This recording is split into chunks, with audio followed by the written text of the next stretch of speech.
had to realize that I was worth loving, loving, loving. I had to realize that I was worth loving, loving, loving. Hello, and welcome back to another episode of the Worth Loving podcast. I'm your host, Keana W. Mitchell, and today we are going to talk about a topic that many people have been asking about, and that is dating after divorce or after the end of a long-term relationship. Now, this is one of those conversations that hits differently because it's not just about dating. It's about identity. It's about healing. It's about rebuilding your sense of self after a relationship that shaped your routines, your habits, your expectations, and in many cases, your entire adult life. Dating after years with one person can feel like stepping into a world you don't recognize anymore. The rules have changed, the culture has changed, and you've changed too. So today, we are going to talk about what it looks like to date again with clarity, confidence, and emotional readiness. Not from a place of fear or pressure, but from a place of grounded self-worth. We are going to explore what the research says about the healing timeline, emotional readiness, identity, rebuilding, and how to approach dating in a way that honors your growth.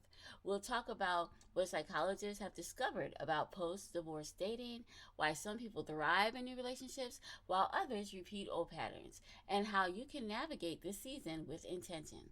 But before we get into all of that, let's take a minute to revisit last week's episode of the podcast because it laid the foundation for everything that we're talking about today. So last week, we talked about one of the most important questions you can ask yourself after a breakup, and that is, am I ready to date again? We explored the difference between wanting companionship and being emotionally prepared for a new relationship. I share signs that you are ready, like being able to reflect on your past relationship without spiraling, feeling grounded in your boundaries, and being open to connection rather than desperate for it. We also talked about signs that you may not be ready, such as feeling emotionally entangled with your ex, dating to avoid loneliness, or feeling panic or dread at the idea of getting to know someone new. I share research from psychologists who study relationship recovery, including findings that emotional readiness isn't about time alone. It's about emotional stability. Some people need months, others need years. What matters is whether you've done the internal work to understand what happened, what you need, and how you want to show up differently moving forward. We also talked about body-based cues, how your nervous system often knows before your mind does. So if your body feels tense, anxious, or shut down at the thought of dating, that's information. If your body feels open, curious, or grounded, that's information too. That episode was all about helping you check in with yourself before stepping into something new. So today we're building on that foundation by talking about what dating can look like after you've done the work, after divorce, after a long-term relationship, after a season of deep healing. Before we dive back into today's conversation, I want to take a minute to personally invite you into something very special, into my You Are Worth Loving signature coaching program. This is my 12-week trauma-informed coaching experience designed to help you break unhealthy patterns, rebuild your self-worth, and create emotionally safe relationships that actually feel good for your soul. If you've been listening to the Worth Loving podcast and thinking, I'm ready for deeper support, this is your next step. Inside the program, we work together one-on-one to help you reconnect with your voice, your boundaries, and your confidence so you can stop settling for relationships that drain you and start choosing ones that honor you. I'm only taking 3 clients for the month of May because I honestly want to give each person the time, energy, and care they deserve. So, if you've been waiting for a sign to start your healing journey, this is it. Click the Stand Store link in the show notes to apply or learn more. You are not too much. You are not broken. You are worthy of love, and you are worthy of relationships that feel safe, healthy, and whole. Now, let's get back to today's episode.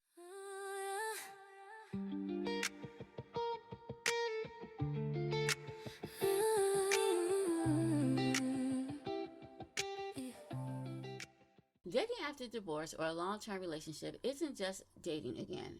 It's dating with a history. It's dating with memories, with lessons, with wounds, with wisdom. And psychologists consistently note that this makes the experience fundamentally different. Dr. David Anderson, a clinical psychologist who specializes in post relationship recovery, explains that after a long relationship ends, people often experience a temporary drop in self esteem and self trust. You spent years making decisions with someone else in mind. You built routines around another person. You've shaped your identity in the context of a relationship. So when that ends, there's a natural sense of disorientation. Research also shows that adults tend to date less frequently after divorce, not because they don't want connection, but because uncertainty and self doubt get in the way. You may wonder, do I still know how to date? Will I make the same mistakes? Can I trust myself to choose differently this time? These questions are normal, they're part of the transition. Another reason dating feels different is because you're entering it with a clearer understanding of what you don't want. You've lived through conflict, disappointment, or disconnection. You've seen what happens when needs go unmet. That experience can make you more intentional, but it can also make you more cautious. And guess what? That's okay. Caution isn't fear, caution is wisdom. Dating after divorce is not about recreating what you had. It's about discovering who you are now and choosing someone who aligns with the version of you that's emerging.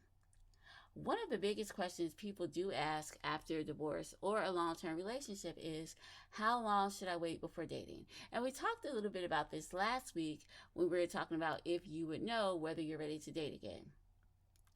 A 2024 study by Dr. James Wilson, which followed 2,800 divorced individuals, found that emotional healing typically takes 12 to 18 months before most people feel genuinely ready to date again. But here's the important part, that timeline wasn't the determining factor. What mattered most was the quality of healing, not the length of time. Participants who engaged in therapy, support groups, or structured healing programs were 54% more likely to report satisfaction in their next relationship. Why? Because they weren't dating from a place of emotional depletion. They were dating from a place of clarity. Psychologists also emphasize that emotional readiness includes being able to reflect on your past relationship without intense emotional activation, feeling grounded in your identity outside of a partnership, having clarity about your needs, boundaries, and non negotiables, feeling open to connection rather than pressured into it. So, readiness is not about being quote unquote over your ex, it's about being present with yourself. So if you're still comparing every potential partner to your ex, still replaying old arguments, or still feeling resentment or longing, that's a sign you may need more time. But if you feel curious, hopeful, and grounded, even if you're a little nervous, nervousness is okay. That's a sign you are moving in the right direction. Dating after divorce is not about filling a void, it's about expanding your life in a new direction. One of the most powerful findings in relationship psychology comes from Dr. Sarah Thompson, who studied identity reconstruction after a long term relationship. And her research was amazing because it showed that individuals who spend intentional time rediscovering themselves after divorce experience a 62% improvement in the quality of their next relationship. That's huge, right? Why? Because long term relationships shape your identity. You compromise, you adapt, you merge routines, you merge dreams, and sometimes without even realizing it, you lose pieces of yourself along the way. After a breakup, especially a major one, you're not just grieving a relationship, you're grieving the version of yourself that existed before it, or the version of yourself that existed inside it. So many times people can grieve the relationship because you're grieving not just the relationship, but the person you were inside the relationship. Or some people even grieve the person they were before the relationship if they feel that that person was more in tune with themselves or could have done more. So this is all important. There's a lot of things going on in this dynamic. So before you date again, it's important to ask, who am I now? What do I want my life to look like? Very important. What parts of myself am I reclaiming? This is the season to reconnect with your passions, your values, your voice, to rebuild your confidence, to rediscover what brings you joy. So, if you like to dance and you stop dancing because of a relationship, maybe you could start dancing or taking dance lessons again. If you like to draw or do yoga or sing or write or whatever it is you want to do, this is the time to reconnect with your passions, the things you've always wanted to do, your values, your inner voice, and rediscover what brings you joy. When you date from a place of identity clarity, you choose differently. You choose people who align with your values, not your wounds. You choose relationships that support your growth, not the relationships that repeat old past. Identity work is not optional, it's foundational. It's a must. It's something you have to do. This is why when we talk about dating after divorce, I personally would encourage you to wait, or even a long relationship. I personally would encourage you to wait the 12 to 18 months to make sure that you had a chance to do this, and so that you're not just jumping from one rebound relationship to the next. Here are some signs that you're ready to date again after divorce or a long-term relationship. Number one, you're not looking for someone to rescue you from loneliness. Number two, you can talk about your past relationship without emotional overwhelm. Number three, you feel grounded in your boundaries and in your needs. Number four, you're open to connection, not desperate for it. Number five, you feel emotionally stable even if you're still healing. And I think that's really important, because a lot of times we do think, oh, we have to be completely healed in order to start dating again. And like I said, healing can take months or years. It just depends on the quality of your healing. So I don't want you to think you have to wait 5 or 6 years until you're fully healed before you can start dating again. It's important for you to know that if you feel emotionally stable, that might be a sign that you are ready to date again, even if you are still healing. Okay, let's go on to the signs that you may not be ready to date again right now. Number one, you're still emotionally entangled with your ex. Number two, you're dating to avoid being alone. Number three, you dread, panic, or resent the idea of dating again. Number four, you're hoping someone new will fix what you feel. Your body will tell you the truth. If dating feels like pressure, slow down. If dating feels like possibility, you are moving in the right direction. When you're ready to date again, I say start slow. You don't have to jump into anything serious. Begin with conversations. Begin with curiosity. Begin with connection, not commitment. Communicate your boundaries early. You've lived enough life to know what you need. Honor that. If you choose to use dating apps, use them intentionally. A 2024 Bumble report found that 68% of divorced users prefer apps that prioritize shared values and communication tools. That tells us something very important. People who've been through real relationships want real connection. Build a support system. Dating after divorce can bring up unexpected emotions, excitement, fear, grief, hope. Having people you trust to talk to make the journey easier is always a welcome, something that's always welcome. So just have those people in your corner, like the people you can talk to, um, talk about your dates with. Just make sure that you have people you trust to talk to make this journey easier on yourself, so that you're not overthinking, and so that you have that outside voice kind of giving you some clarity. Sometimes I find that when I talk to other people, is they can see things from the outside looking in, and I see things like I'm in it, right? So sometimes just having those people to give you words of wisdom, to listen, to talk to you, for you to talk to them, can be very helpful, especially during this time. So it's important to build a support system. And most importantly, give yourself permission to enjoy the season. You are not starting over. You are starting from wisdom, and that is huge. So the song we are going to listen to today is from our podcast artist and my alter ego, Emery Rose, and the song is called Sent from Heaven.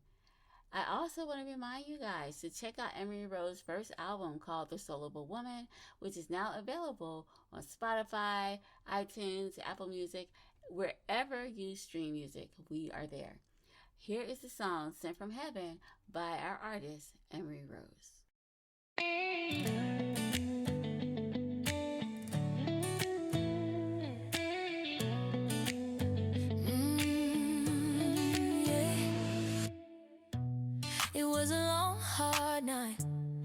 After a very bad day, my heart had taken all that it could take. In one short year I had experienced pain, rejection and abuse. I didn't know if I would make it through. But then out of nowhere, you came into my life, and you made me feel safe and secure. All the love I never had, you were giving it to me. Now I know what love really is, and it happened because I met you. You are my angel, sent from heaven. You are everything I wanted, but didn't know I needed. You are my angel, sent from heaven. You are everything I wanted, but didn't know I needed. All of the hurt, the pain of my past is slowly beginning to heal. You have changed my world more than you'll ever know, and my love for you continues to grow. Thank you for being you. But then out of nowhere, you came into my life, and you made me feel safe and secure. All the love I never had, you were giving it to me. Now I know what love really is, and it happened because I met you. You are my angel, sent from heaven. You are everything I wanted, but didn't know I needed. You are my angel, sent from heaven. You are everything I wanted, but didn't know I needed. I didn't think that it was possible to finally meet the man of my dreams, but meeting you have let me know that some dreams do come true. You are my angel, sent from heaven. You are everything I wanted, but didn't know I needed. You are my angel, sent from heaven. You are everything I wanted, but didn't know I needed. You are my angel, sent from heaven. You are everything I wanted, but didn't know I needed. Dating after divorce or a long-term relationship is not a sign that you've moved on too quickly or too slowly. It's a sign that you're choosing to live again. You're choosing hope. You're choosing possibility. You are choosing yourself. This season is not about finding quote-unquote the one. It's about rediscovering who you are and allowing connection to grow from that place. You are worthy of love that feels safe, steady, and reciprocal. You are worthy of a relationship that honors your healing. And you are worthy of choosing someone who chooses you back. Thank you so much for joining me today. And I will see you tomorrow when we do our question and answer episode. Super excited for that. But until I hope you will join me tomorrow for that episode. But if you do not join me tomorrow, then I guess I'll see you next week on the Worth Loving podcast. Have an amazing day and a wonderful weekend. Bye-bye. I had to realize that I was worth loving. I had to